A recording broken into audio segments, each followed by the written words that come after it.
Hi, this is Spotter. I will be taking you through the steps of deriving from one of my internet radio products. And there's several steps involved, but they are quite easy. And to begin, the first thing you need to do is decide from my catalog which managed playlist or station list you wish to derive from. Currently, I have 7 different lists that include stations from several different sources.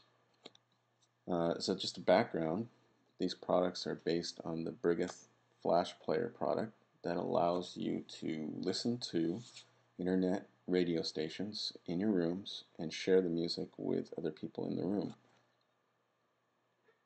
So I've already taken one of my products that I wish to derive from. In this case, I am going to work with the Ultimate Digitally Imported playlist or station list, which includes these stations here. And as part of this product, when you derive from it, I take care of the details of managing this list. So when some of these sources actually fail to work anymore, I will come in and update this product and ultimately update your product to ensure that the actual stations continue working. In some cases, I may have to remove the station if it's no longer provided or change to a different source.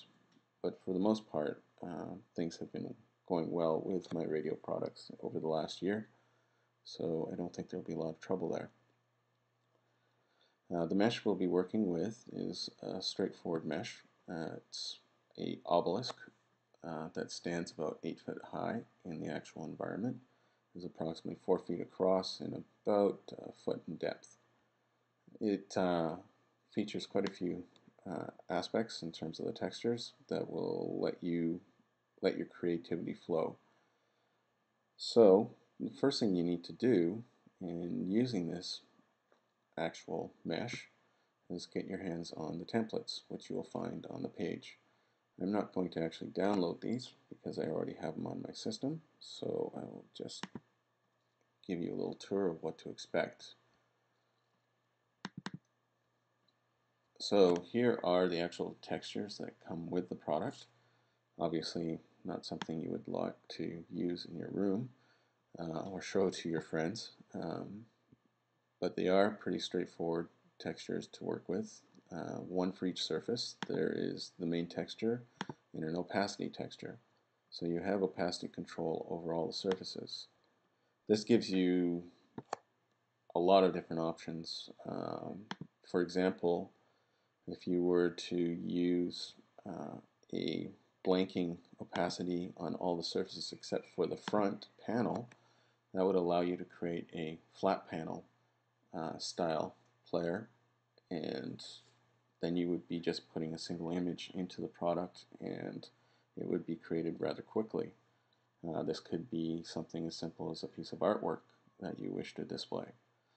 Alternatively, you could just simply make all the surfaces black and put a piece of artwork on the front. Personally, I like to push the limits of what I can do with the meshes, and I will be using a set of textures I've already created. And these textures, just to give you an example,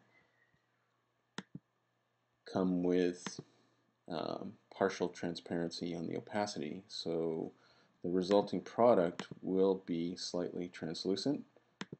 In the case of the front, you'll see that there's a speaker and a power button, and the opacity layer for it actually shows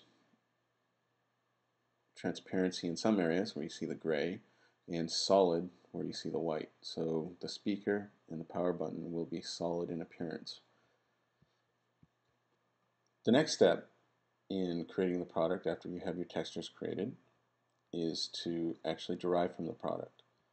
So simply locate the derive from product link and load it up in Previewer.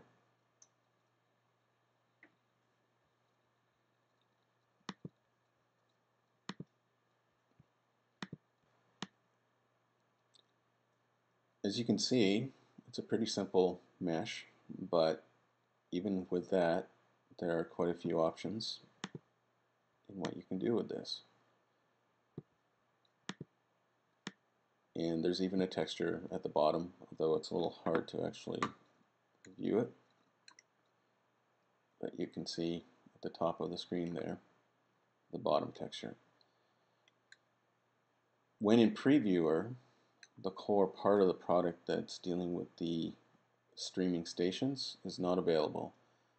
These two standing spots that are in front of the mesh when you're actually in the IMVU client will load the Flash player up in the top left of the screen and give you access to play controls and station access and skin controls. So really the only thing we can do here is texture. So let's begin with that. You'll notice the material list contains 6 materials in total. Each one is clearly labeled in the resources. So we have a front.jpg and a front opacity.jpg. And as we go through the list, you can see bottom, back, top, right, and left. So to begin, I will change the textures.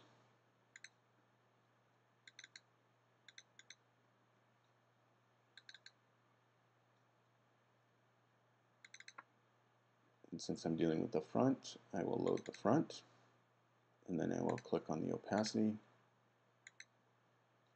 and load the opacity for the front. You also note that it comes preset with using blending and a composite method of blending. If you wish to use solid surfaces, I would recommend turning this off. And one of the things that I have noticed with this mesh is that it's a all or nothing. Either all the surfaces are using blending or none of them are. For some reason, some of the mapping seems to go a little bit strange. If you need to make some of them disappear, for example, cause the back or side panels to all disappear so you just have the front showing, then just leave blending on and use solid colors for your opacity. That way they will disappear, etc. Anyways, that's something you can play around with. Okay, the next texture is the bottom. I'm just going to do this rather quickly.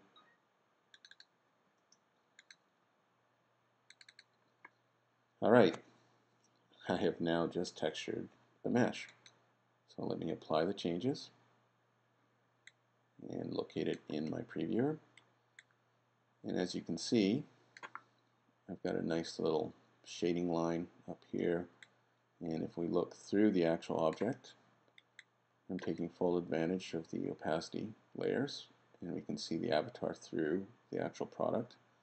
And we can see that the speaker is solid and that we can't see the avatar through the speaker. And the same with the solid areas of the power button.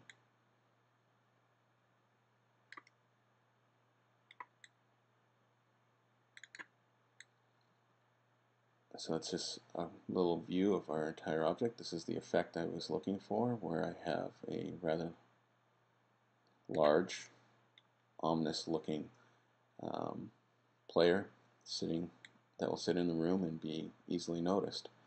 Of course, you have many options here.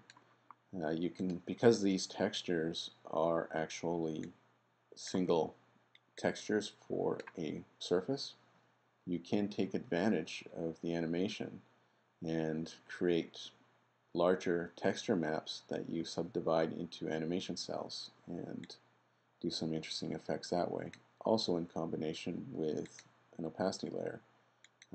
There are several products that I have created that take advantage of that with other players. For example, the Ultimate Dance product I have, or the Ultimate Rock product, which is a guitar. Have a look at those for some inspiration and ideas on what you can do. Alright, now that I have this textured, all I need to do is save the product out as a CFL.